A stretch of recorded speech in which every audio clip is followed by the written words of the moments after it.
paku, boneka, tali pocong, atau model pocong, atau model apapun. Tahu itu jenis santet. Ingat, langkah pertama yang dilakukan apa saudara? Masukkan ke dalam apa? Kenapa masuk dalam api? Yang berbahagia ialah mereka yang mendengarkan firman Allah dan yang memeliharanya.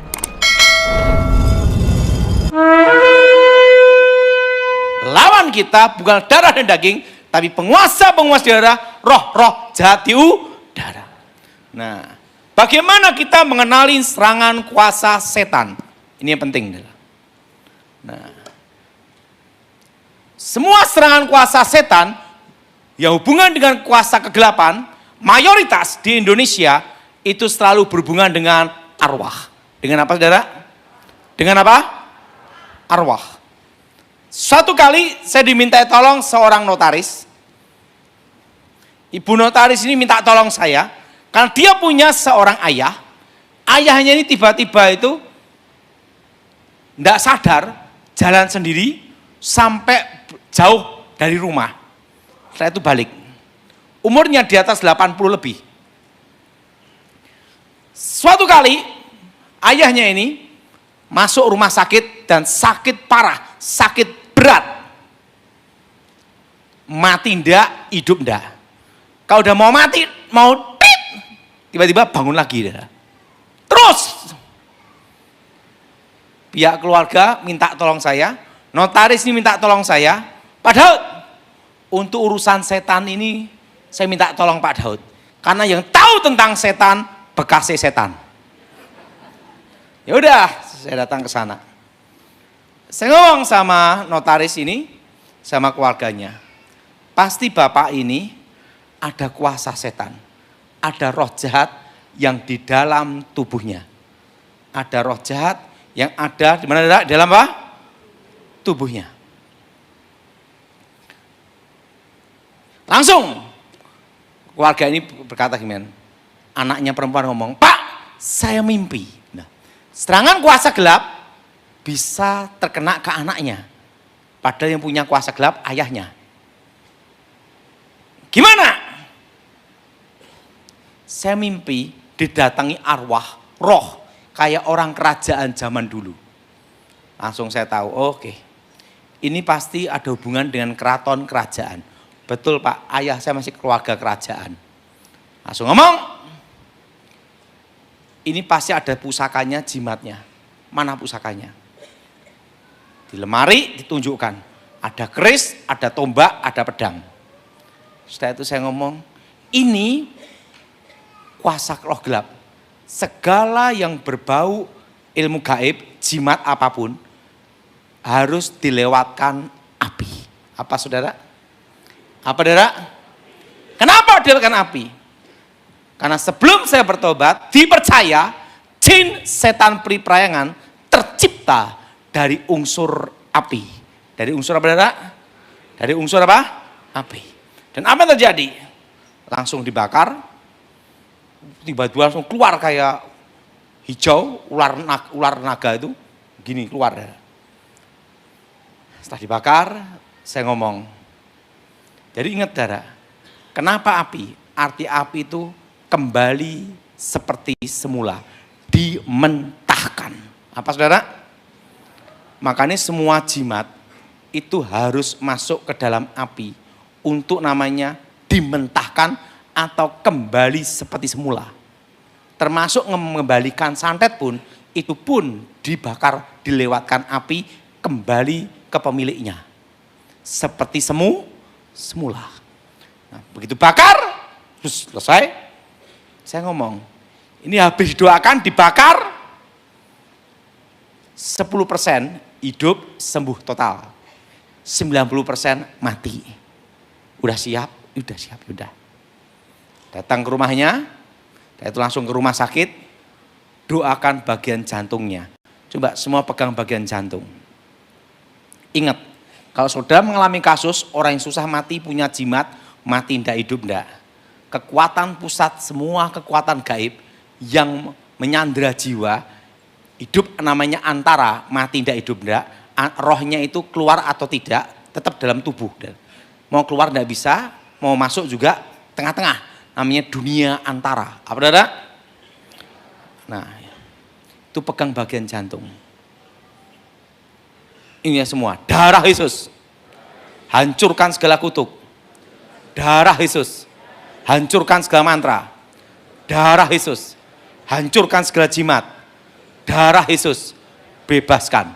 Demi nama Yesus. Roh jahat keluar. Tumpang tangan sini. Semua tumpang tangan. Saya ngomong, tidak lama ini 90% mati. Saya pulang, paginya dapat berita, meninggal. Jadi ingat, kalau saudara ada yang punya jimat, itu untuk dimusnahkan kekuatannya, harus masuk ke dalam apa? Api. Artinya apa?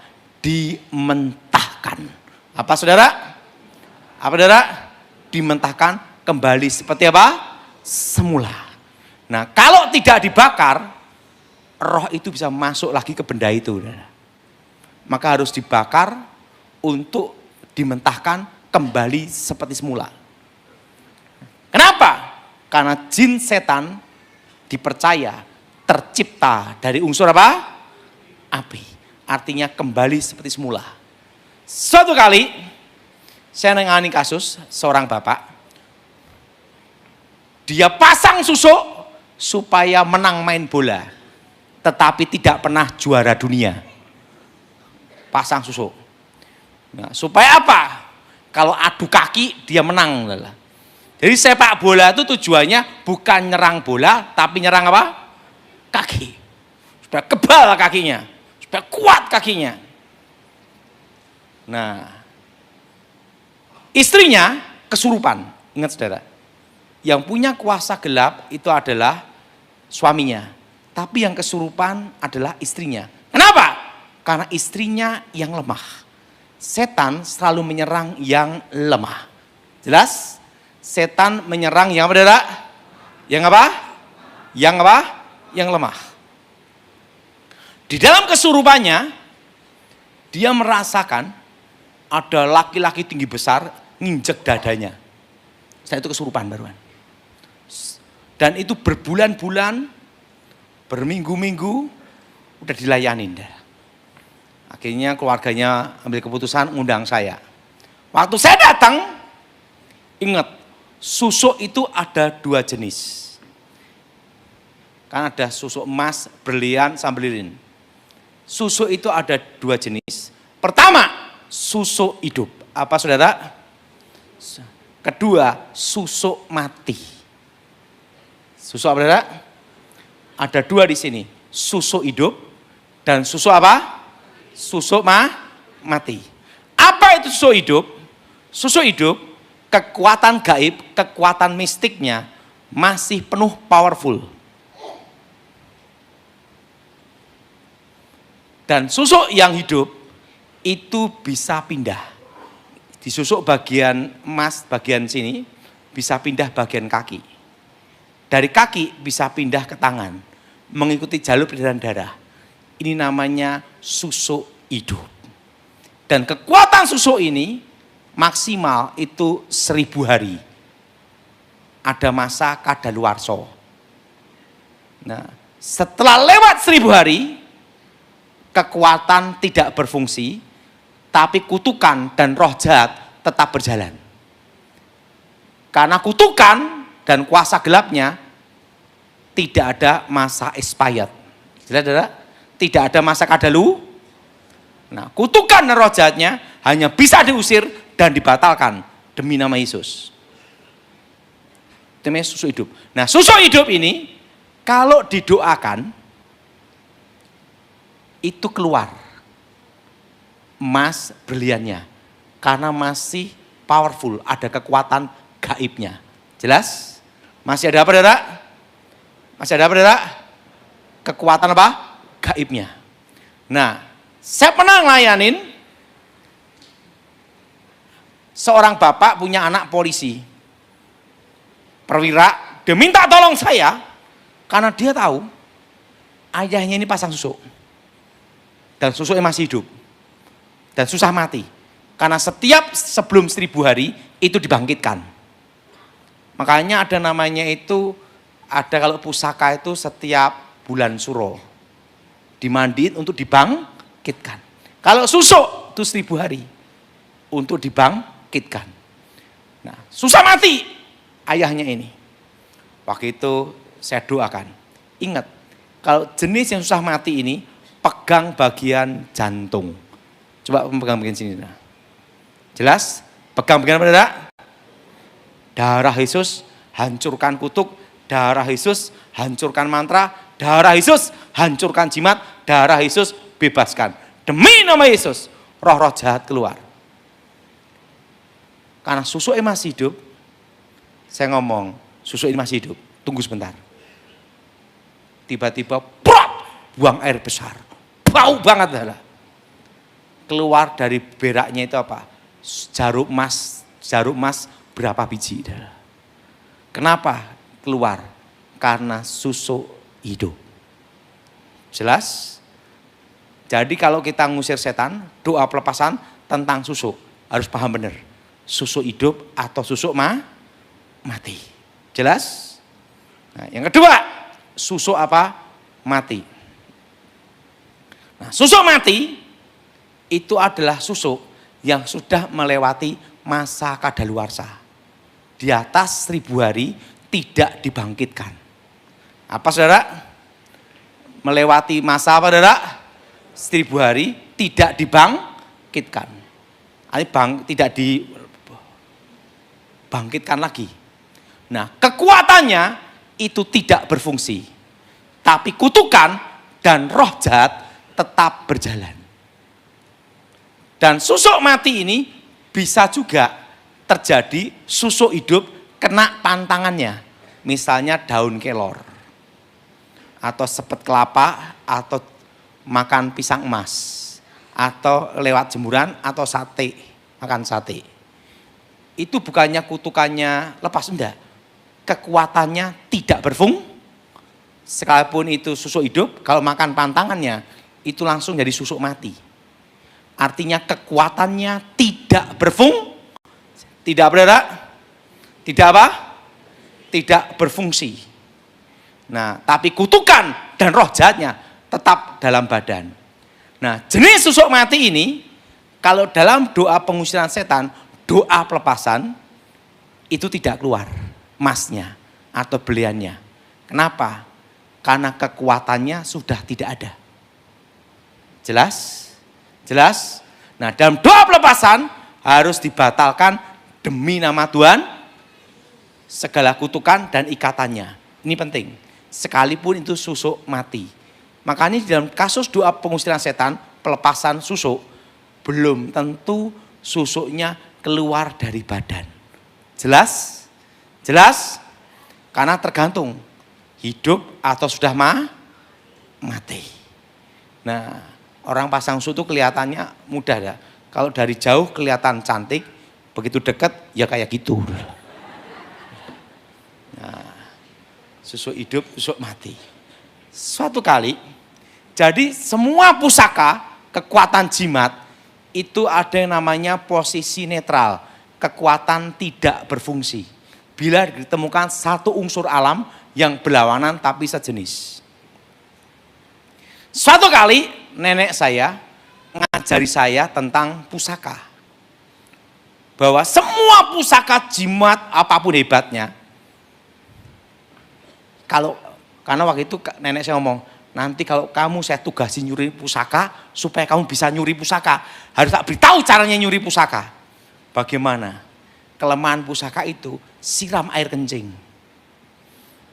Kalau ada pusaka bisa masuk, tidak bisa keluar, itu ada kekuatannya. Sebelum kamu masuk, siapin air kencing. Siraman sedikit aja situ. Maka kekuatannya kan tidak berfungsi. Begitu lihat pusakanya, siramkan air kencing ke pusakanya. Maka kekuatan tidak berfungsi. Nenek saya ngomong gini, ini cara nyuri pusaka. Kalau kamu saya suruh nyuri pusaka, tak ajarin caranya ini. Supaya bisa. Nah, saya sebagai muridnya berpikir, yang untuk uji coba siapa? Enggak. Tak pikir-pikir, saya nyoba nyuri pusaka guru saya sendiri aja. Nah, Kan udah diajari caranya, cara nyuri pusaka seperti ini. Ya udah, siapin air kencing. Kan di itu nenek saya punya ilmu, orang bisa masuk desa keluar.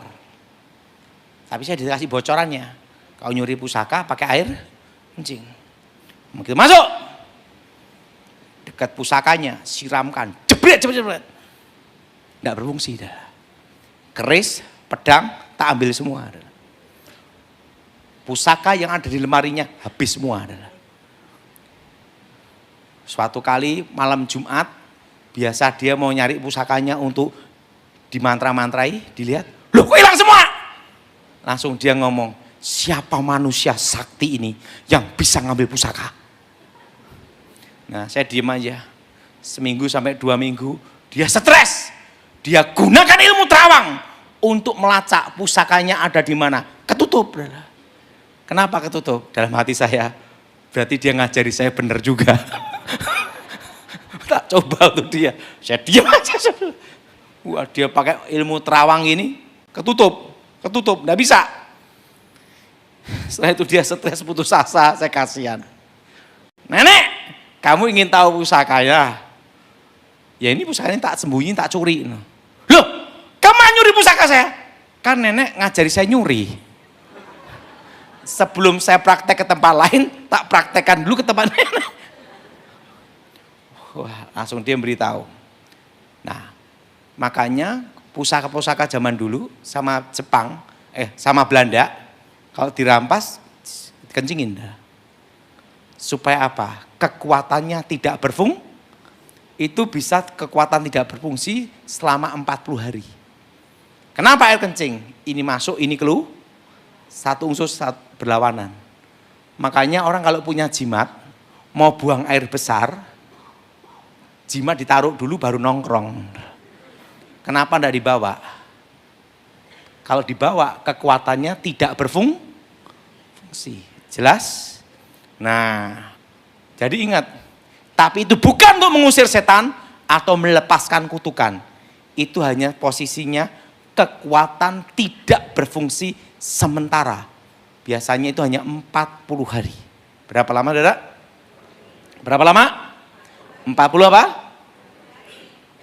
40 hari. Jadi saudara, kalau ada kasus susuk dalam doa pelepasan, ingat, susuk hidup atau susuk apa mah? Nah kalau hidup itu bisa jalan. Dari sini bisa pindah ke kaki. Dari kaki bisa pindah ke tangan. Mengikuti jalur peredaran darah.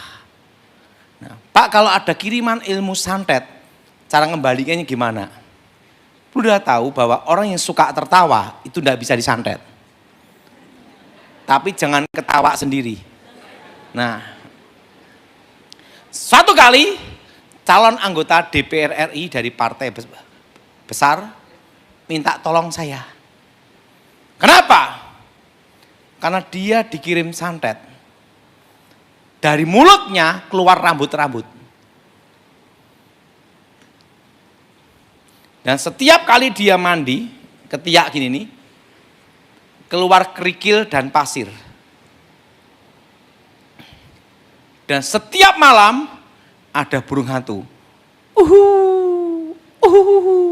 Tiap malam.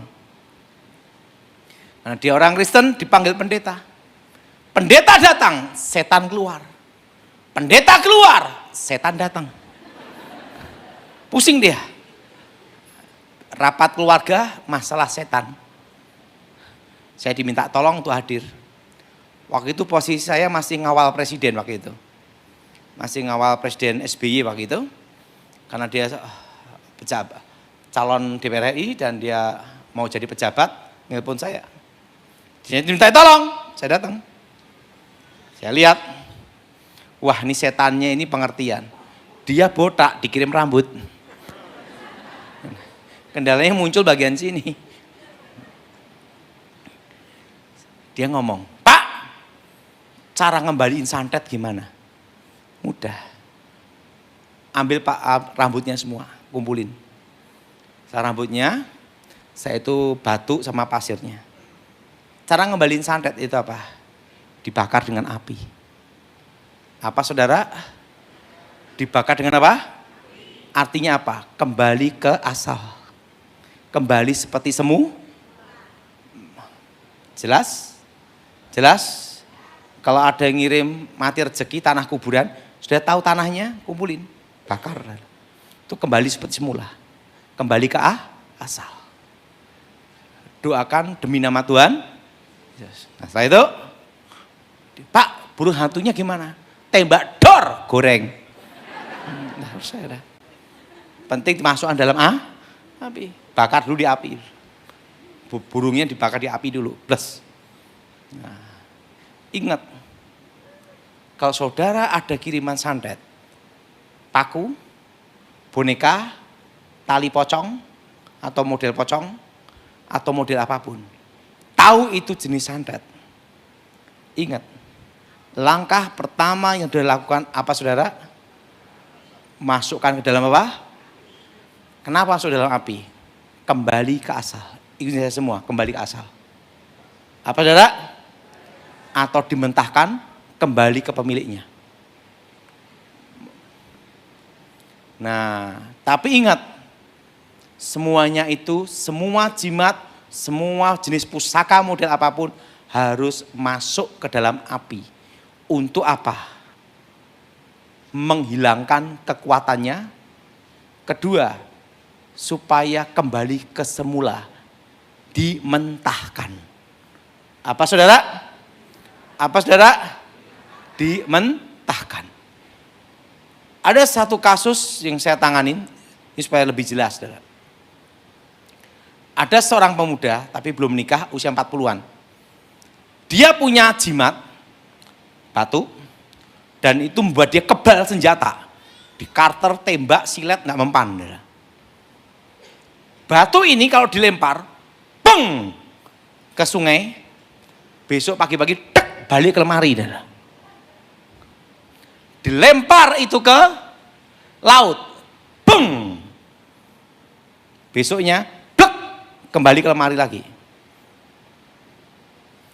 Dan banyak hamba-hamba Tuhan doain dia, suruh nyilet karter, suruh beli di Indomaret, silahkan disilet gitu. Gini-gini. Lah hamba Tuhannya nonton gini-gini doang. Doa demi nama Yesus tapi gini-gini. Karena lihat kebal dia. Dan pemuda ini ngomong, batu ini silahkan buang. Suruh buang. Batunya dibuang, peng, ke laut. Berapa hari kemudian, peng, balik ke lemari. Ditunjukin batunya balik gitu dah. Kakak-kakaknya pusing minta tolong sama saya. Yang tahu tentang setan bekasnya apa? Setan. Udah saya datang. Langsung dia ngomong, ini Pak Daud ya? Iya. Dukun santet ya? Gitu dah. Dia tahu, ya udah saya bilang gitu. Dia ngomong, Pak Daud, silakan beli karter di Indomaret, gitu dah. Atau di toko, terserah. Silatkan di badan saya. Saya membawa pusaka saya ini. Saya diam aja. Nggak usah pakai silet. Sini. Kan dia gini-gini pakai pusakanya. Rambutnya tak rontok. Waktu rontok dia pucat. Saya beritahu Mas, Anda bukan lawan saya. Kenapa? Ilmu masuk di bawah saya. Kalau saya belum bertobat, kamu udah ketemu Tuhan. Langsung, kaget dia pucat. Saya tahu kamu punya ilmu kebal, kelemahan apa juga tahu saya. Mana pusakanya? Sini. Tahu enggak Pak? Pusaka ini, berapa hamba Tuhan ngomong, udah tak lempar Pak Daud balik lagi, tak lempar balik lagi. Ya, kalian goblok sih. Kasih tahu caranya. Mana pusakanya? Plak. Pertama, harus apa saudara? Masuk dalam apa? Api. Ingat itu.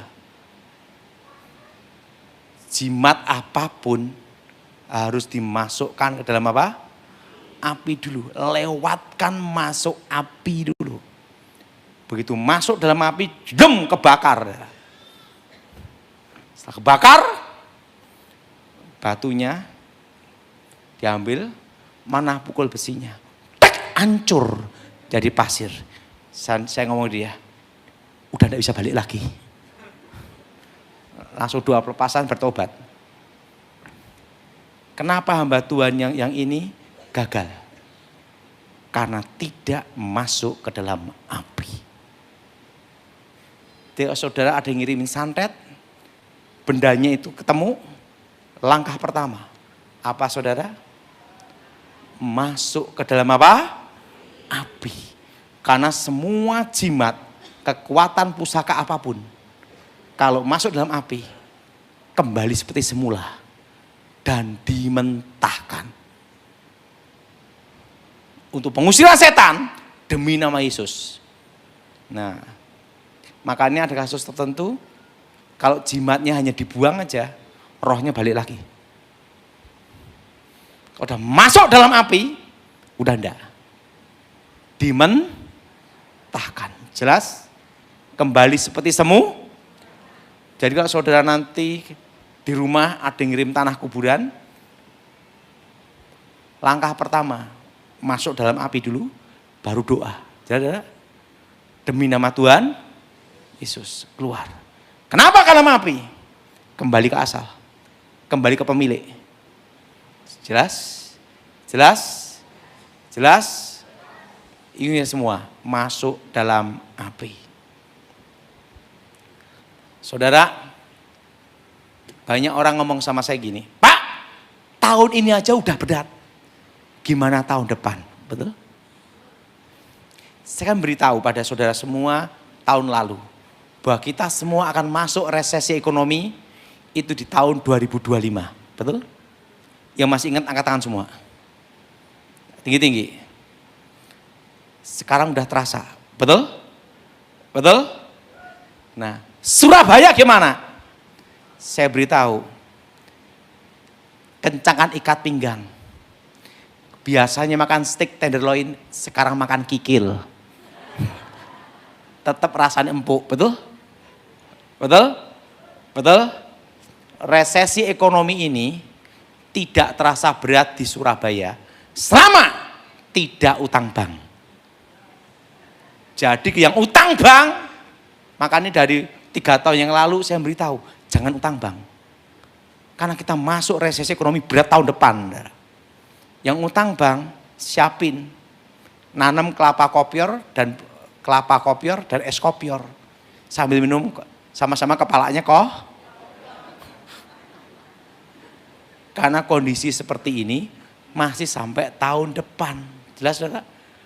Dan nanti inflasi terus. Del. Tahun depan del semua ada. Del semua naik semua adalah. Harga-harga akan naik semua. Itu tahun depan. Yang tidak naik hanya satu, harga diri. Sampai 2026 Desember. Itu puncak-puncaknya inflasi.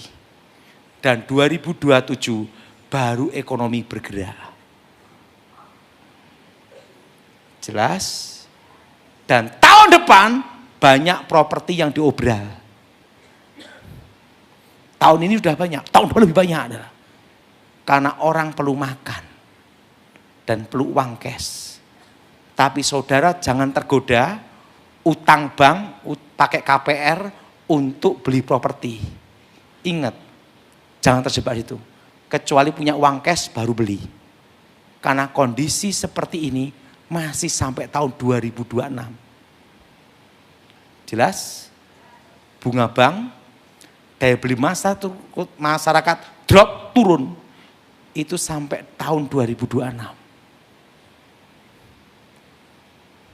Jelas? Dan ekonomi bergerak. Waktu itu saya beritahu, 10 tahun ke depan Cina menguasai ekonomi Indonesia. Masih ingat? Nggak usah banyak-banyak. Sekarang aja Cina masuk tekstilnya ke Indonesia. Betul? Betul? Hanya 4 yang bertahan. Apa saudara? Perikanan, peternakan, pertanian, ketiga logistik distribusi. Karena ingat SIM-nya harus Indonesia. Jelas? Jelas? Jelas? Dan ingat toko-toko besi tetap aman. Yang berbau pasir dan batu. Karena di gunung tidak import. Dan yang keempat, properti tanah. Membatasi hak kepemilikan tanah. Yang empat ini. Yang empat ini yang bertahan seterusnya. Dan kuliner itu bertahan. Kecuali Chinese food. Karena apa? Yang aslinya datang. Sini kan KW, betul gak?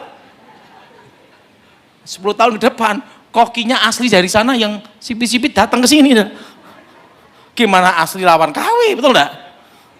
Nah, makanya semua yang kuliner-kuliner semua persiapkan masakan Nusantara. Karena 10 tahun ke depan, Cina menguasai ekonomi Indonesia. Kemarin saya di Kementerian Pertahanan, saya omong-omong sama Jenderal Gleni Kairupan karena sahabat saya 20 tahun. Saya ngomong,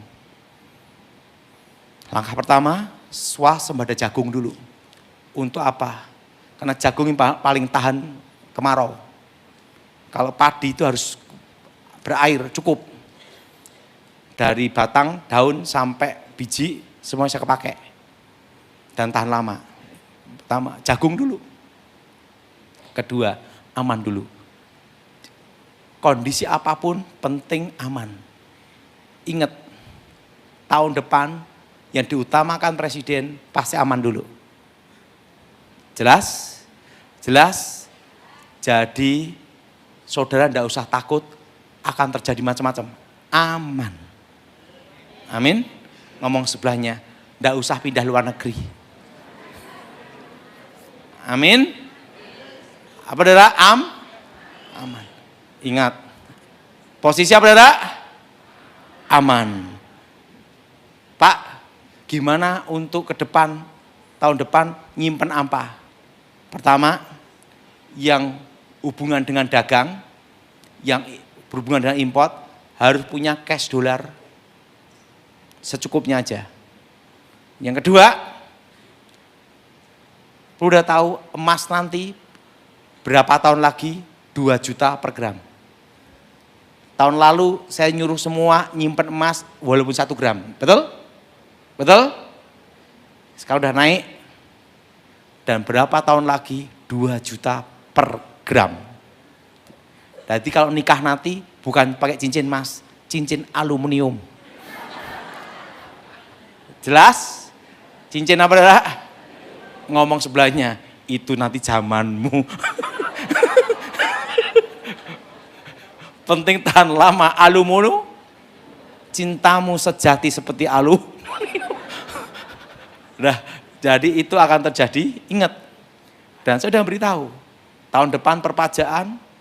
Jadi saya beritahu sekarang, ini sebelum saya selesai khotbah ya. Kenapa 3 tahun yang lalu saya khotbah di tempat ini sampai berapa kali? Supaya semua beli tanah. Masih ingat? Ya masih ingat, tangan-tangan coba. Beli tanah, beli emas, beli US dollar. Betul? Saya kasih tahu. Gaji UMR sekali. Sekarang ini misalnya.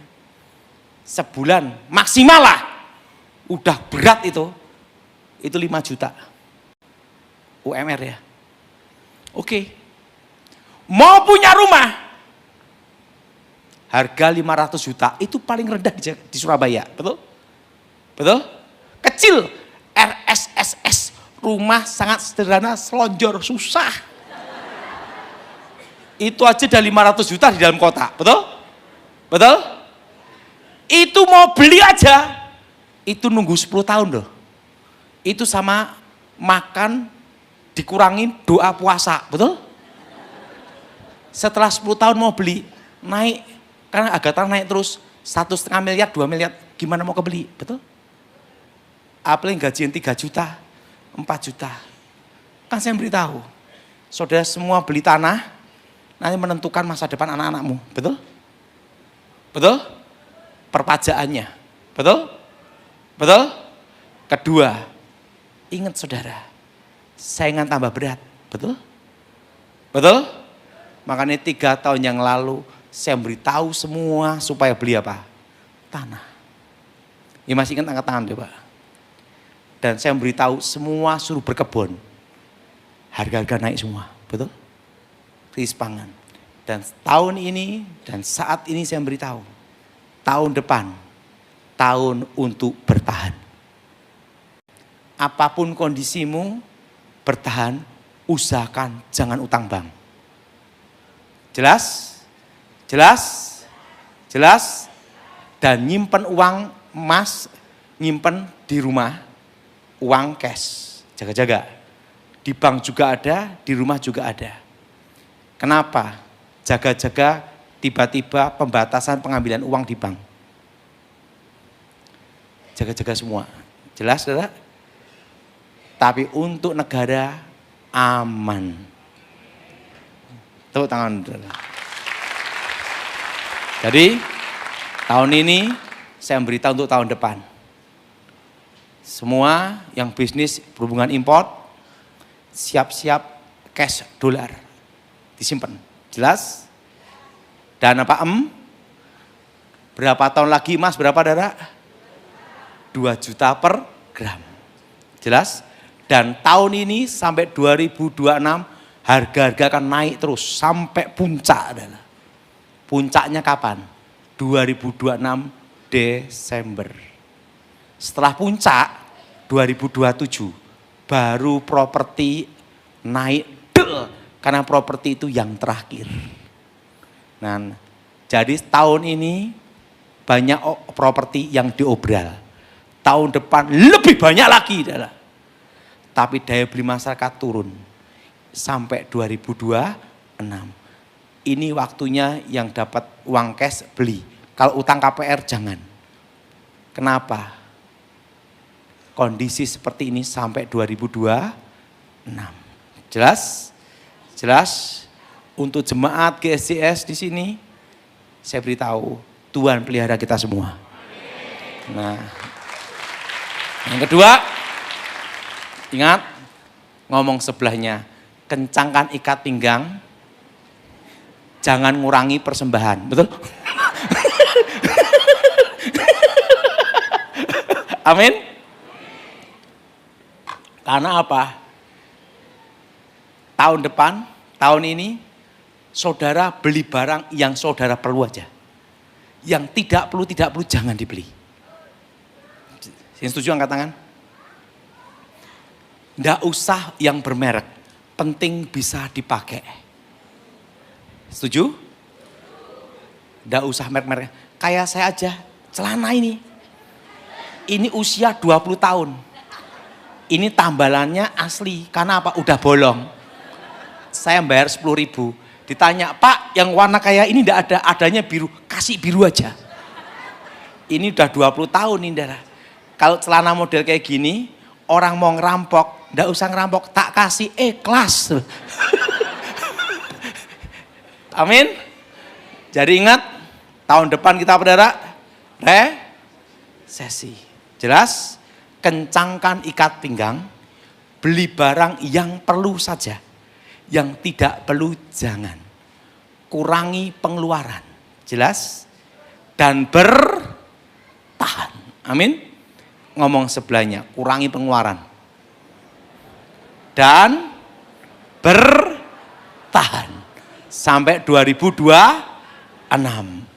Dan ingat, mulai sekarang yang bisnis makanan Chinese food, mulai berpikir untuk makanan Nusantara. Kenapa? Karena nanti yang aslinya bakal datang. Jelas? Dan ingat, saudara tidak boleh takut, tidak usah khawatir. Resesi ekonomi Surabaya, Jawa Timur tidak terasa. Hanya yang terasa ada di Jakarta. Kemarin saya beritahu, Pak, gimana menurut keuangan itu Bapak? Ingat, posisi negara tetap aman. Yudas. Yudas pasal 1. Salam dari Yudas, hamba Yesus Kristus dan saudara Yakobus, kepada mereka yang terpanggil, yang dikasihi dalam Allah Bapa, dan yang dipelihara untuk Yesus Kristus. Rahmat, damai sejahtera, dan kasih kiranya melimpahi kamu. Hukuman atas guru-guru palsu. Saudara-saudaraku yang kekasih, sementara aku bersungguh-sungguh berusaha menulis kepada kamu tentang keselamatan kita bersama, aku merasa terdorong untuk menulis ini kepada kamu dan menasihati kamu, supaya kamu tetap berjuang untuk mempertahankan iman yang telah disampaikan kepada orang-orang kudus. Sebab ternyata ada orang tertentu yang telah masuk menyelusup di tengah-tengah kamu, yaitu orang-orang yang telah lama ditentukan untuk dihukum. Mereka adalah orang-orang yang fasik yang menyalahgunakan kasih karunia Allah kita untuk melampiaskan hawa nafsu mereka, dan yang menyangkal satu-satunya penguasa dan Tuhan kita, Yesus Kristus.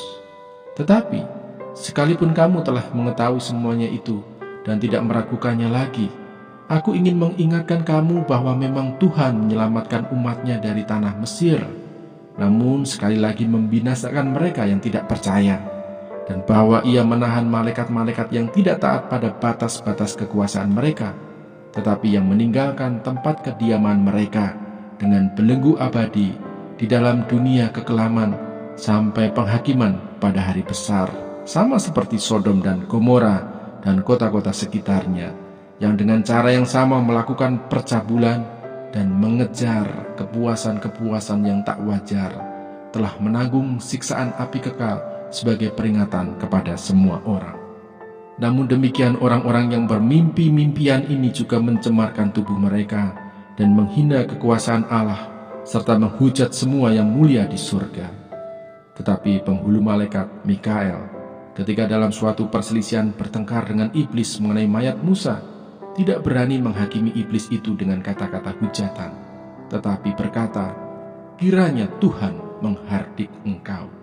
Akan tetapi, mereka menghujat segala sesuatu yang tidak mereka ketahui, dan justru apa yang mereka ketahui dengan nalurinya seperti binatang yang tidak berakal, itulah yang mengakibatkan kebinasaan mereka.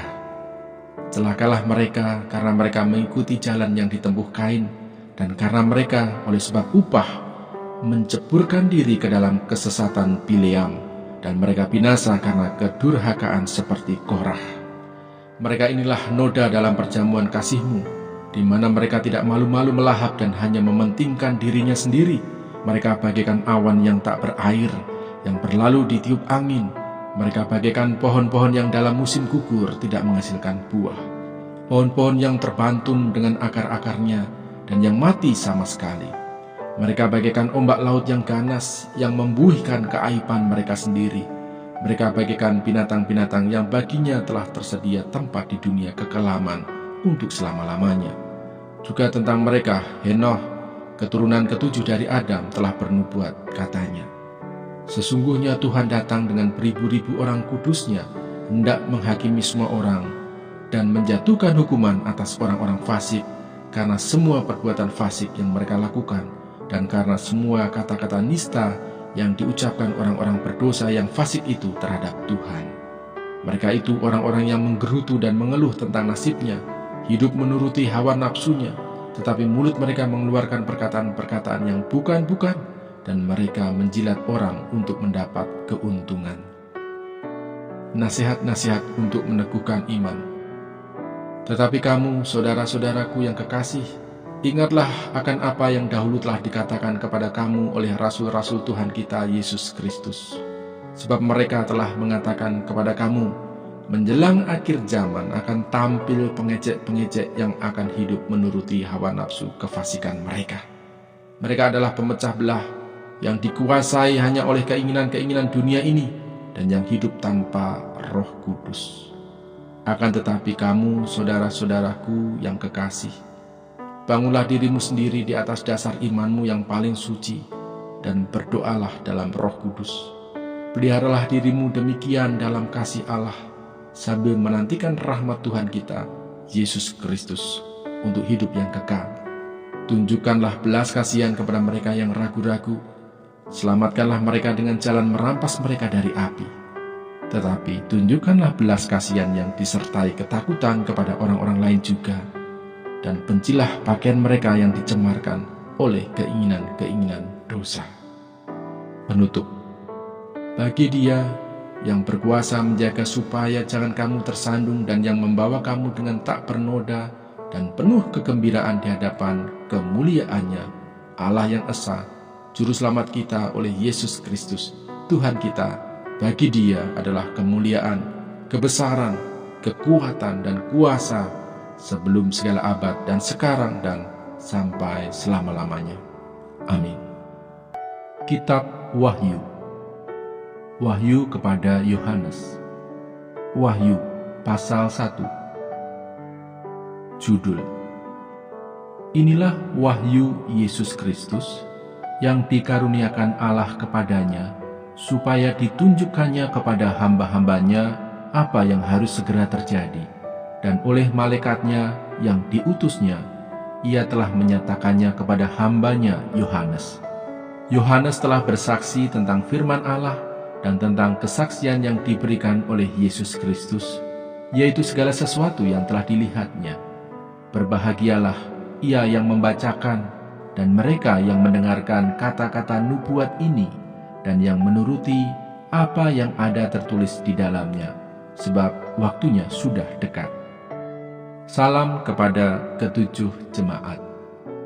Dari Yohanes kepada ketujuh jemaat yang di Asia Kecil, kasih karunia dan damai sejahtera menyertai kamu dari Dia yang ada dan yang sudah ada dan yang akan datang, dan dari ketujuh roh yang ada di hadapan tahtanya, dan dari Yesus Kristus, saksi yang setia, yang pertama bangkit dari antara orang mati, dan yang berkuasa atas raja-raja bumi ini.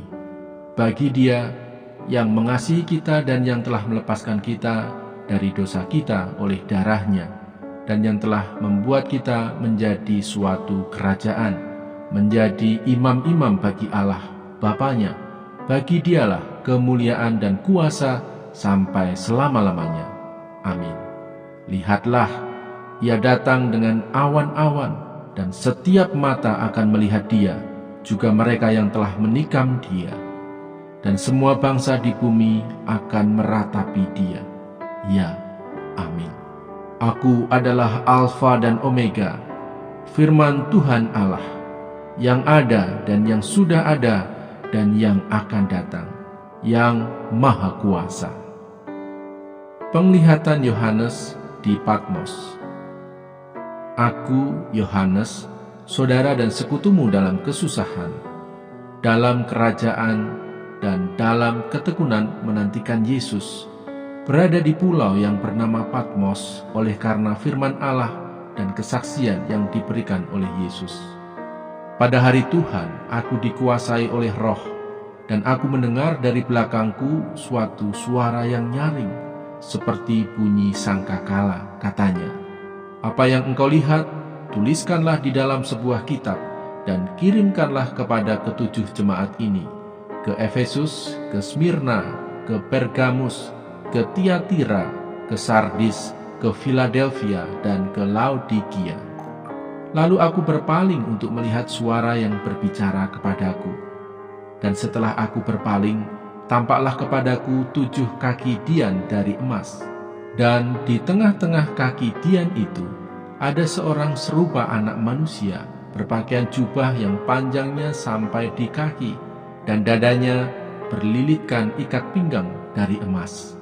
Kepala dan rambutnya putih bagaikan bulu yang putih metah, dan matanya bagaikan nyala api, dan kakinya mengkilap bagaikan tembaga membara di dalam perapian.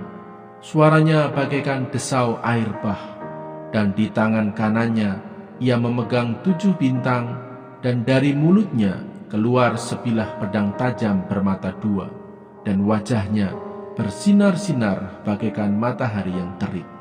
Ketika aku melihat Dia, tersungkurlah aku di depan kakinya, sama seperti orang yang mati. Tetapi Ia meletakkan tangan kanannya di atasku, lalu berkata, "Jangan takut, aku adalah yang awal dan yang akhir dan yang hidup. Aku telah mati, namun lihatlah, aku hidup sampai selama-lamanya, dan aku memegang segala kunci maut dan kerajaan maut. Karena itu, tuliskanlah apa yang telah kau lihat, baik yang terjadi sekarang maupun yang akan terjadi sesudah ini, dan rahasia ke7 bintang yang telah kau lihat pada tangan kananku, dan ke7 kaki dian emas itu. Ketujuh bintang itu ialah malaikat ketujuh jemaat, dan ketujuh kaki dian itu ialah ketujuh jemaat. Yang berbahagia ialah mereka yang mendengarkan firman Allah dan yang memeliharanya.